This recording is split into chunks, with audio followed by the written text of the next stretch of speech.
on the show. So this is always such a beautiful experience to have someone here. So tell us, what do you do? And you're gonna have to explain what you do to us literally. What is that? Like a few months ago. Tell us what you do, please. Okay, I'm an underground electrician by profession.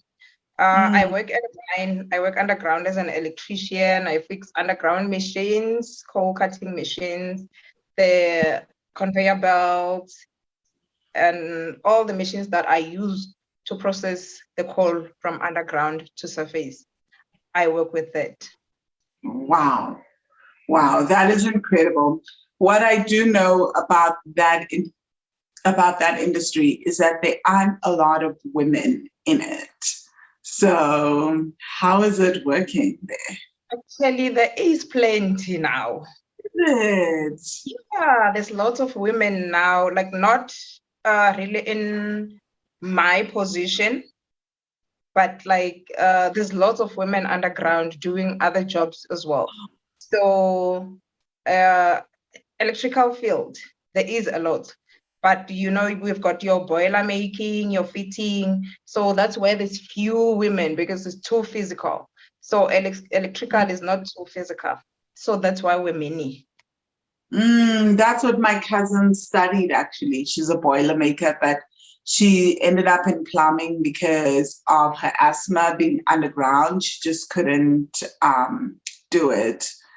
Oh, wow. So yeah, but oh no, she's a plumber, and I keep telling her, abroad in various countries in the world, like plumbers are really in short supply. Yeah, you need to give me your cousin's number. Plumbing. Okay. Honestly, and she's also based in Witbank, Oh, and she okay. works for the municipality. So hello, Yeah. and Yeah, she because really I is also, one of my favorite people. She's yeah, just such a cool person. nah, I also need to stop working underground because like I've been stopped recently because my chest, the Mm. breathing, the asthma, it's not. So now I'm in a process of living underground. Ah, wow. I Yeah. totally understand. Yeah. So, Polly, we also love to ask on this show for people to tell us who you are as a human. How do you define yourself as a soul, which is separate from what you do? Can you tell us a little about that? I'm Xoli Arthur Kotomashaba. I'm born in Bushbuck Ridge, but born and raised in Bushbuck Ridge. But I came to Witbank after college. I'm married and I have 3 children, 2 boys and Mm. 1 girl.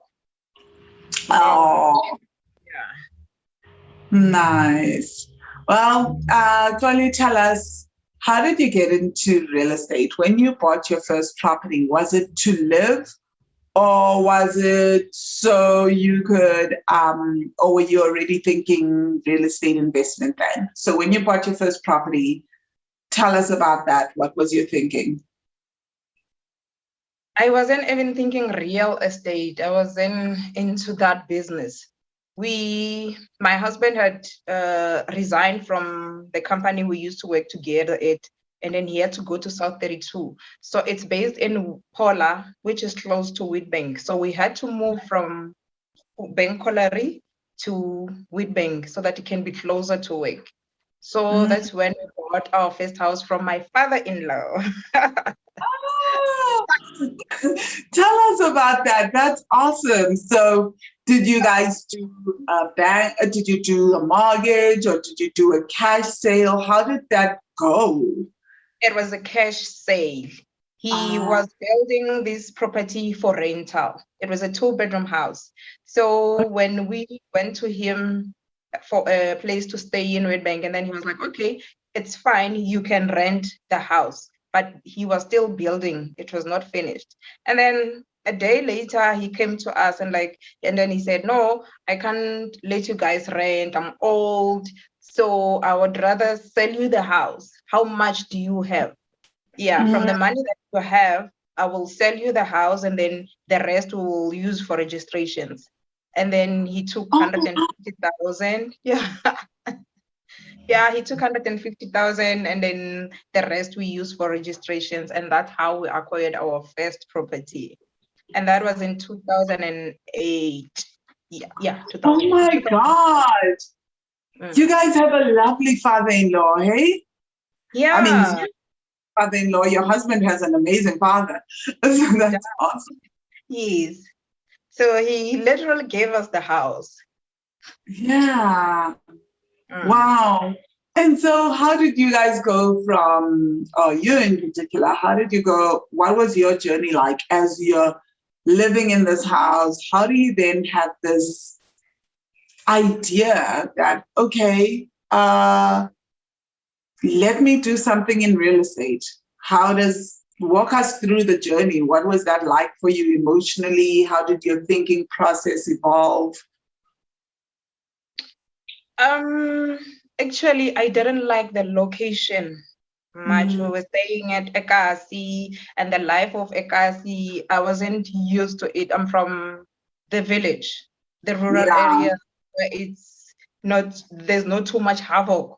So the location, it's too much going on there. So I was scared of the location.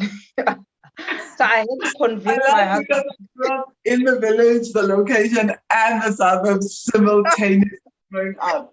The guys were laughing because Collie couldn't believe that I know the location in Witbank so well. She was like, I always thought that you were suburbs person. I'm like, no, I know the drama. Like, I know the people there. Like, when I'm there, I am really there. Yeah, so I had to convince my husband like that, okay, let's build rooms here and then rent the house out and then buy a house in the suburbs. So we Wow, will so have, you guys built back rooms. yes. How many back rooms did you build? And Linville is such a perfect place to build back Yes, rooms. it's a perfect So place. many people looking for rooms. Yes, we built six back rooms, and then we converted the house into four bedrooms. So it's 10 all in all. And then No way. And how much did you guys rent each room out for? we rented the room out for 1.5 each at that. No, no, come again. Because my Andre is Gakuka, which is, guys, it's the right next door neighborhood. Yes. And she's renting out the rooms for 1,000 rand each. No, no, no, we're No, undercharging. that was a 1.5 each. And then now we're upgrading. We're building, like we're in a process of building flats, ne? The bachelor Yeah. flat. It's gonna be 2.5 each. Where? Eloxin? Yes, Elinville. Ah, guys, no. Like, I feel like my life Serious. strategy is really in question right now. You Like, must come back. Serious, you must come back to Witbank. You must come back. Let's do this.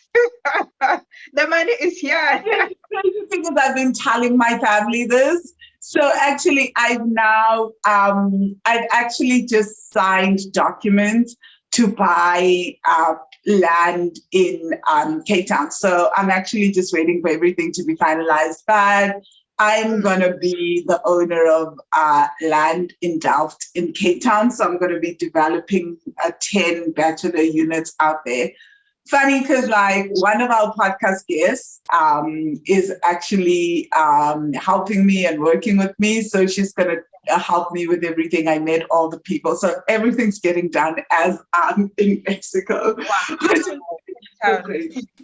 But yeah, that's a story for another day. If I can pull off an entire development when I'm not there, guys, like I'm gonna have a story to tell. Like I'm so nervous, but yeah. But Yeah, essentially, you build, walk us through the process. Like I'm still stuck at 1.5. My aunt took 5 years to get to like 1,000. I think it's maybe 1.1 a bathroom right now. no, Like, we like everyone has their own shower and a little kitchenette. oh, So yeah, it's not like a studio. Yes, the true. only studio apartment is in the house. Now we are going to demolish that studio apartment into this 1-bedroom flat. Okay. What was the process like when you guys decided? Your father-in-law was already building the property, right? So did you get a builder? Did you know anything? So this is so critical, right? Because so many people listening to this show desire this, right? And we all understand back rooms, right? Like I want to say, I would say almost all of us, because this is what we grew up with, right? Yeah.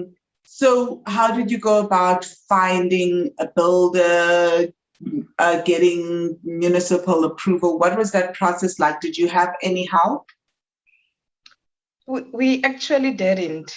We just thought, okay, but I had just convinced my husband he didn't want it first. He didn't agree at first. So once he agreed, he was like, okay, yeah, it's fine. Let's do this because you want it. Let's do it. And then we went and Because got you the want. money. Yeah. And then after that, he was like, okay, who's going to build? And then we went around the corner and get another guys to build for us. We had no plans whatsoever. So No. yes, that's why we are demolishing now. We are rebuilding with the plans in place. Ah, Yes. oh, So they built, like, almost at the location, the municipality, they don't take these houses serious. They just yeah, they check and they focus on the suburbs most of the times. So at the yeah. location, we just do as we please. So that's what we did. So we So built the 6 rooms. Yes, we built the 6 rooms. actually, And I'm not even shook, because I think that a lot of people do that. The only reason why, I mean, Andre is the one that does the back rooms at home, right? And she's like a stickler for laws and things. Shane, like, I really applaud her. She goes around, she does everything, she gets the plans, she does everything by the book, Shane. Like yeah, that, I was really cool like that. But yeah, I think she's one of the few people that I know in the location that's like that. yeah, she is, yeah. Because like for us, like we just decided that, you know what, let's do everything according to plan so that we Mm, can build nice flats. And then yeah, with the municipality, we don't have to worry, run around, electricity trips, and a lot of problems that are there. You can't even report to the municipality because your rooms are not on plan. exactly. Yeah, but Ah, wow. they So, built. so then you guys built these rooms. You had 10 rooms, which was amazing. You had this extra stream of income. And I'm guessing you had no bond on the property, right? No, Oh, no. how nice. So just straight and pure profit. What was Yeah, that process like to find tenants? it was very easy. At the location, when they see you, when people pass and then they notice that you are building rooms, they come and ask, okay, are you guys building rooms? When are they going to be ready? Can you please let us know when they're done? So like we already had tenants before we can even finish building. Oh, wow, that's amazing. Yeah. I know actually this is a huge thing. Even now, when I was just home this time round, people were knocking at the door and being like, we heard there are rooms here. Is there space available? And of course, as soon as there's a room, it's almost like mysterious. It's like it just fills up instantly, especially in Witbank. Witbank is a very, very interesting place because you probably know this, but the stats show that I think Krugersdorp and Witbank are the fastest growing towns in South Africa. Oh, I didn't know. Yeah, so I was always interested in Witbank because of that. And then just out of annoyance, I was like, whatever. I think I'm just choosing Cape Town. But like also not out of annoyance. I just genuinely love Cape Town, right? So this move just gives me an excuse to be there more. But I'm in Witbank all the time. So that's also an interesting thing. Okay. So then, Collie, you guys moved to the suburbs. How do you then decide? What makes you decide we're going to do this real estate thing? We're going to start start doing more in real estate? I started following a lot of people dealing in real estate on Facebook. So Oh, wow. yeah, at first it was Nicolette Mashile, and she was doing this property stockfile thingy. And I didn't have even the 2.5 for that. I wanted to join, but I didn't have the 2.5 because we just moved into the suburbs. I had bought an expensive car, so everything was a mess. Uh, Yeah. I So understand. yeah, and then along the way when I studied, there was Witness some Dhaka, and then I went to read the books that they were recommending, Abolibu Grass. So I started being like, okay, I think we need to do this thing. I love money, and I know this thing is gonna give us money. So and I want to be rich. And my husband was Who does not love money, sis? Like, money is the thing that gives life, right?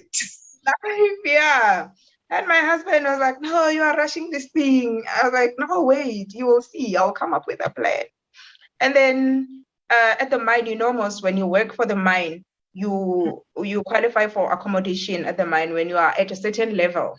Yes. So I qualified for a house at the suburbs, so here in Rainer Ridge as well. So Yes. those houses, like the managers, the artisans, the miners, they Yeah. like, yeah, everyone that's at a certain level, they stay in that houses. So when you decide to take the house, they take your housing allowance. It was 8,000 rand at that time.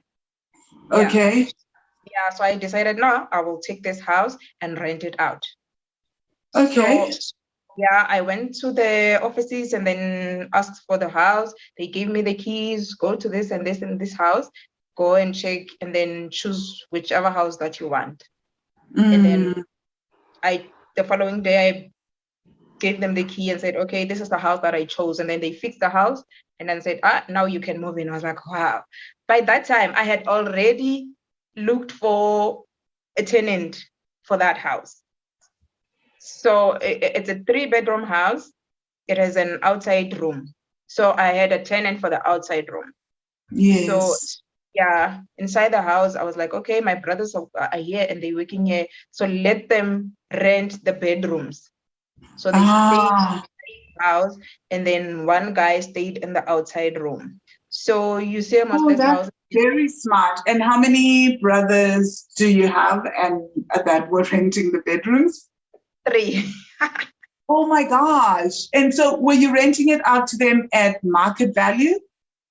No, I was renting it out to them like 2.5 per bedroom. That's not bad. Yeah, it was not bad because it was 2.5 per bedroom, and the guy on the outside room, he was paying, I think it was 1.5. So the house was giving me roughly 9,000 rand. And then I increased the rent a little bit on the guy from outside because at the end it was giving me 10,000 rand. So I was like, nah, it's better.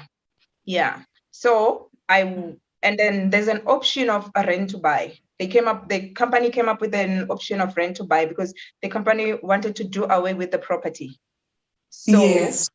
they started selling the properties, but Yes. via rent to buy. Yes. So yeah, I took the rent to buy option, and then that's where you can be able to renovate the house, because now it's like you are buying the house, but you have to Yes. finish paying for the house in 5 years. So they will, Ah, that is yeah. not bad. I mean, usually people pay for a house over 20 to 30 years. So when you say you have to finish paying for a house in 5 years, school us, tell us what you did. Okay, now I was gonna get my housing allowance. It's like I'm buying the house now, ne? So I'm not Yes. living there, I'm no longer living there for free. So Yes. the company will take half of the 8,000 rand because they will take 4.7, Yes. 4,700. And then they give you an option to go and invest some money at IMAS. That was their process. So you have Wow. to put in like maybe 7,000 rand or 4,000 or how much at IMAS, so that when the 5-year term ends, you have money to finish paying off the house. That is incredible. Yeah, So actually, when you say the company gives you housing allowance, half of that means that is the company's money. They put in half of that of their own money. So instead of paying 8,000, you're now paying 4,000 out of pocket. So what you were making on that property was about 5 to 6,000 rand a month after deductions of what you were paying on it. yes. And then I took the rest and then save it at IMAS so that I can pay it off in 5 years. Whoa. So That is yeah, and then when time goes by, and then I took a VSP from Anglo, and then now I had to, it's a voluntary package. You know, when you voluntary service package. You, yes, sorry, everyone on this podcast knows I know nothing about having a job and like job speak. So like you're talking to someone who has always just had to work for themselves, basically. So, and I've shared how I'm so envious of people that like have paychecks and can go to banks and use their paychecks to get things done. okay, yeah. And then so I took the VSP and then I had to pay off the house. Yeah. Because Uh-huh. it was left with, I wanted to, I applied for a job in South 32. Now I wanted to move to South 32. Mm. So to move, I had to pay off the house. But they also came up with an option of, okay, you can finance the money that is left through the bank. So, but I wanted to pay off the house since I had the money. I had the plan of paying off the house, renovate it into sublet, build Yeah. rooms so that they can, multi-let, so that I can rent out like the rooms. I already had the plan. And then I bumped into Witness Mdaka's post about ownership versus control, I think. Yeah, control versus ownership, where you divide the money that you have into a certain amount of properties instead of you taking that whole money and buy one property. Then I was Yes. like, this is it. So we decided to finance the 500,000 rand that is left via Yep. bank, and then the money that we had, we bought like 2 empty stands, and then we bought one house, and we subdivided the stand that we live in. The house that we live in, it's got 2 stands. Ah. So we did a subdivision, and then we have an empty stand at the back. So the house that you live in is not the original house that you bought at the location to move into. It is. Oh, it is. It just has an extra stand. Yeah, it has an extra stand. Okay, so wow, you guys all in one go from a social media post. I love it. Right. And guys, we've had Witness and Daga on here. I believe Witness is episode 37, right? If I'm not mistaken. So please just look from episode 35 to episode 40. You will find it. Yeah. Pardon? No, I'm saying I will look at it. Yeah, definitely. We've had Level Grass on. So Level is more, I think, episode 80s, in the 80s or something. I think I watched Labor Grass. Yes. So we've had Level Grass on here as well. So we've had quite a few incredible property investors. So guys, definitely listen to the episodes on this podcast. But Loli, I want to go back. So now you had three new properties. You had house and you had land. Can you tell us, like, so how did you walk us through what you mean by like, how did you do that with the banks? Because people are listening to this and saying, oh, I only have this much and this is all I can do with this money. How did you then expand the money that you have? Okay, we applied for funding for that house, for the bond for that house, ne? And then the bank approved us 100%. Okay, it was a given because the money is it's so low. comparing to the market value of the house. So Yes. the bank was too quick to fund us. And then afterwards, we just took out a deposit of 237. Yeah. And then we took like 100,000. We went to we applied for a stand. It's in a complex somewhere around in Benfleur. So Yes. it's that one we said, no, we are going to build our mansion here, we're going to live here, and then the other house, we are just going to leave it for tenant. I love you guys because if you know Witbank, Benfleur is the place where everybody's building their mansions. I Yeah. will never understand the obsession with Benfleur. I genuinely don't understand the obsession with Benfleur. Like it's like people just decided in the middle of nowhere, we're gonna make this thing, this place a suburb, just a It's not, suburb and whole thing. and yeah, so okay, we applied through the bank as well. The bank approved us 100%, but we decided that no, we are gonna take out a deposit of 100,000. So Yes. yeah, for the stand, and then we just kept it there. And then we saw another stand like that has a potential for building flats. It's Mm, close to the main road, and then they're developing the place into they're building. One guy is building a hotel there. He's building a mm. hotel and he's gonna make a dam like a lagoon. So Wow. he is close by. Then we are going to build flats. They like 2 bedroom and 1 bedroom flats there. And How then many of we those are you thinking of building there? 20. 20. And how much was the land? It was 650. Wow, not bad at all. Bed, and it's like 1,600 square meters. So it's really good. Wow. That's a Yeah, lot of land. it's a lot And of, yeah. Witbank people love things. They are likers of things. So when you say like there's a lagoon there, I'm like, good shot. People are going to want to rent there. Yeah, the guy is still developing, he's building a hotel, and then the lagoon, he has already started pushing. You see where there's umhlanga, I don't know what we call it in English. So Yes. he's taking out the whole of that field. So he's Wow. gonna yeah, and then push the water. He explained the process. So, but it's a process. It's a long process, but it's gonna be the So when do you guys plan to start building? Because this, are you guys, the smart move I assume would be to wait until he's finished building his hotel. Or he is now finished building the hotel. He just finished. It's not finished. He just finished. He's our partner actually, because like wow. he yeah, he just finished the hotel now.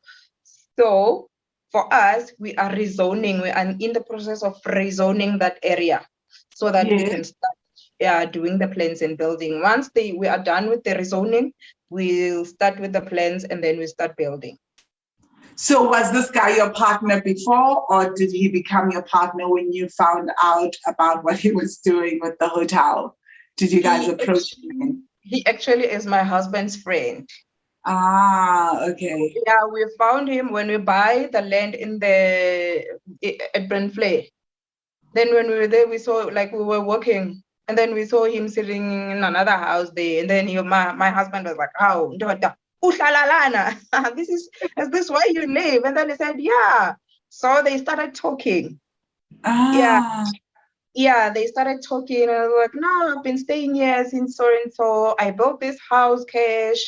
It's my house. I owe no one. Now I'm building a hotel somewhere. There was one building at the time. Now there's two buildings."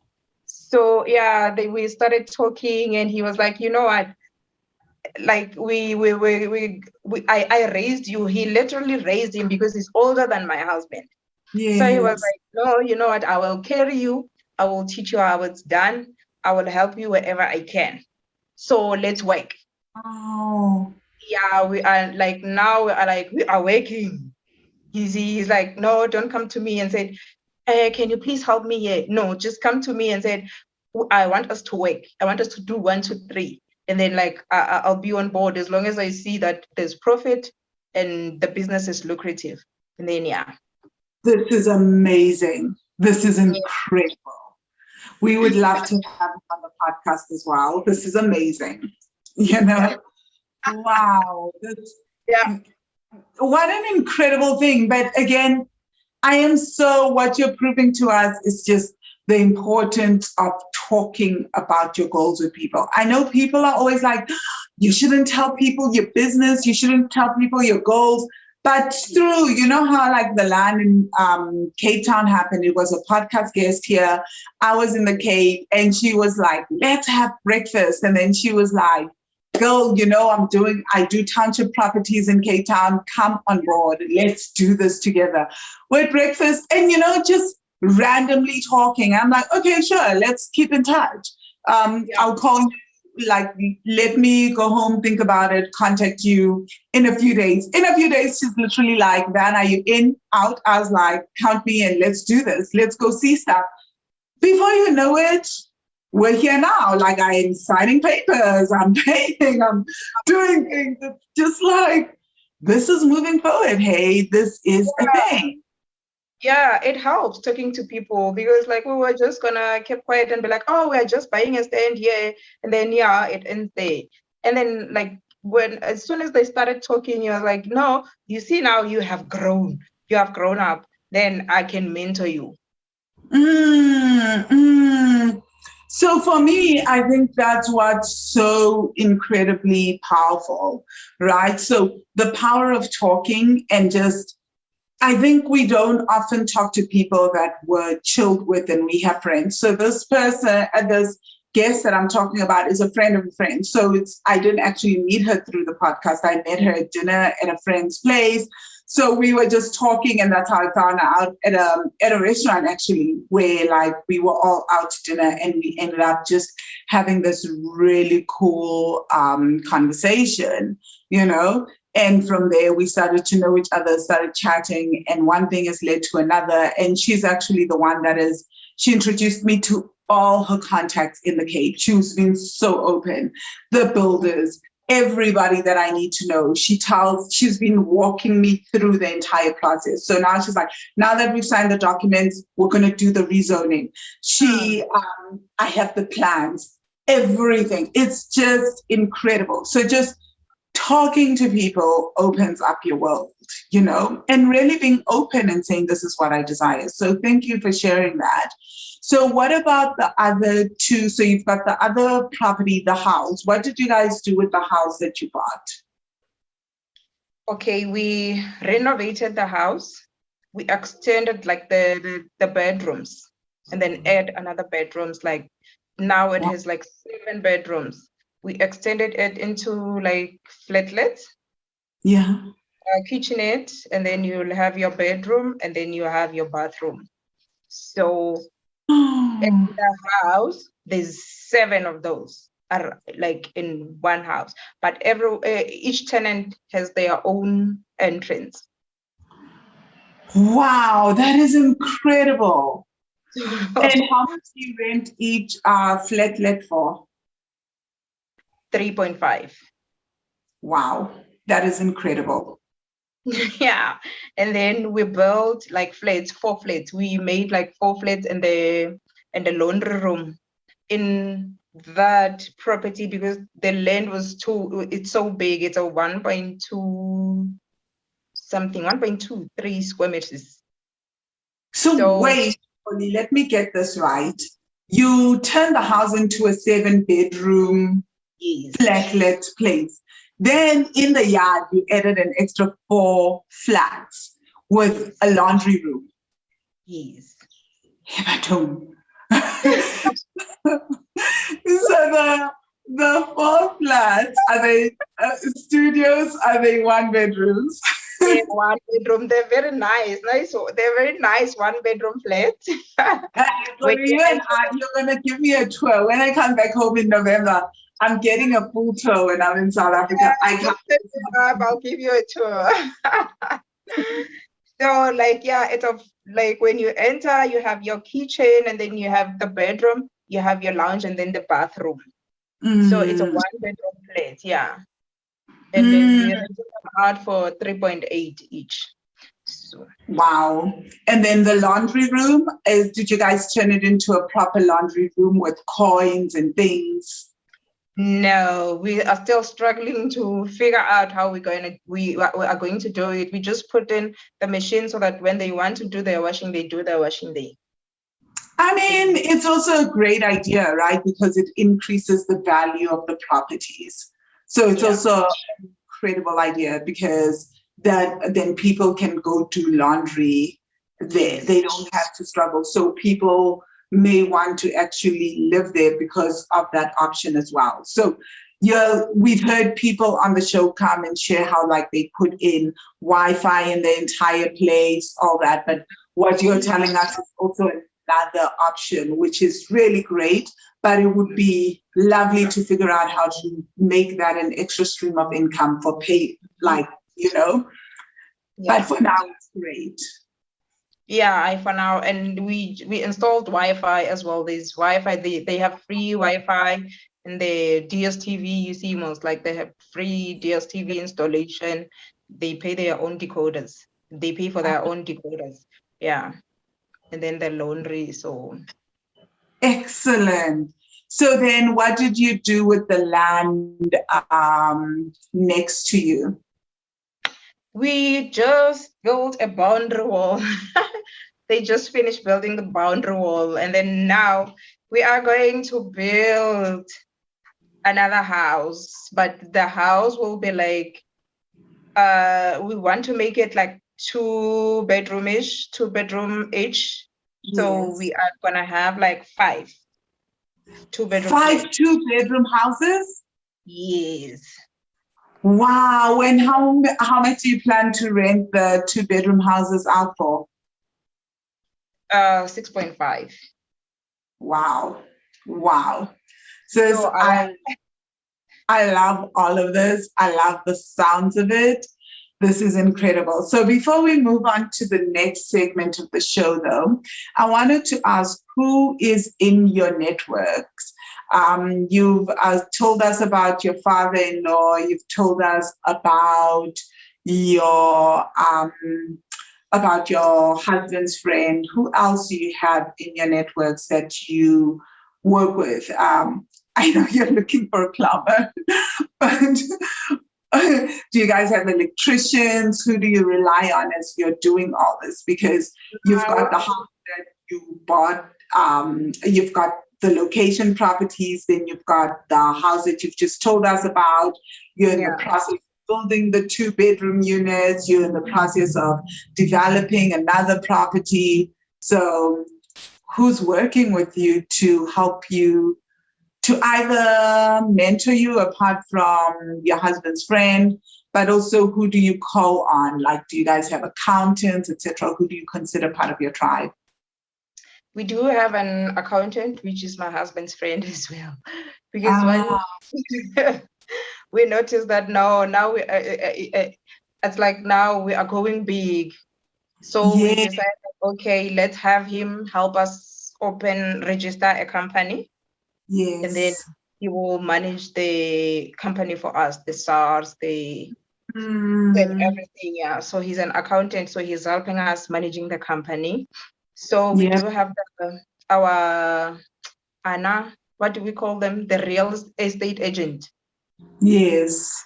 Yeah. Whenever I see maybe a property on Property 24 or private property. So let's say I see the property for like the stand that we bought.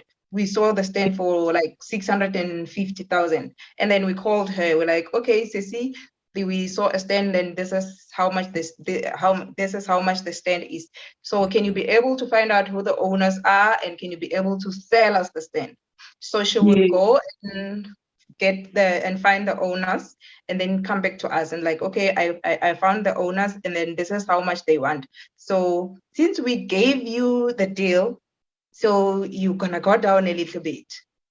So we negotiated the price from her. So we will, then we ended up buying at 640 because she wanted commission as well. Yes. Yeah, so we have our own builders now. Mm. And at first, were you guys buying in your own name Ye- before you registered a company? Have you sold the properties to the business, or did you just decide to keep some of them under your name and just continue? They are all under our names. So Okay. we do want to register them into the company. It's just that we have to pay for transfer fees and stuff. So that I process is, understand. yeah, it's on Yeah. hold for now. Yeah. So, but like we have our own builders, and then I went and wrote the test, the NHBRC test, so that we Yes. can be like, yeah, accredited builders. So Yeah. You're taking everything to the max. Oh my God, I'm so impressed. I love it though. Like I love that you went and wrote the test and like you're becoming an accredited builder. How incredible is that? But and also I just realized that you're an electrician. So like half the battle is lost.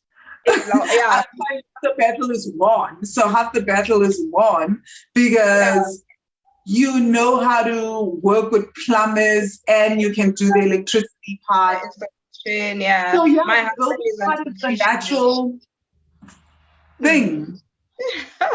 Yeah, and my husband is an electrician as well. So like we don't suffer that much on that department. So yeah. Wow, this is incredible.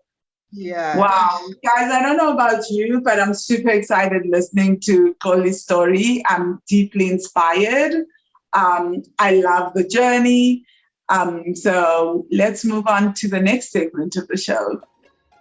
On to the next segment of our show, magical feedback from our hosts, where our hosts share their 3 takeaways from today's episode. Hey guys, welcome to Magical Feedback. This is the part of the show where we give you our 3 takeaways from our guests. Okay, so today I'm going solo, obviously. So, it's just me giving takeaways. So without further ado, let's get started.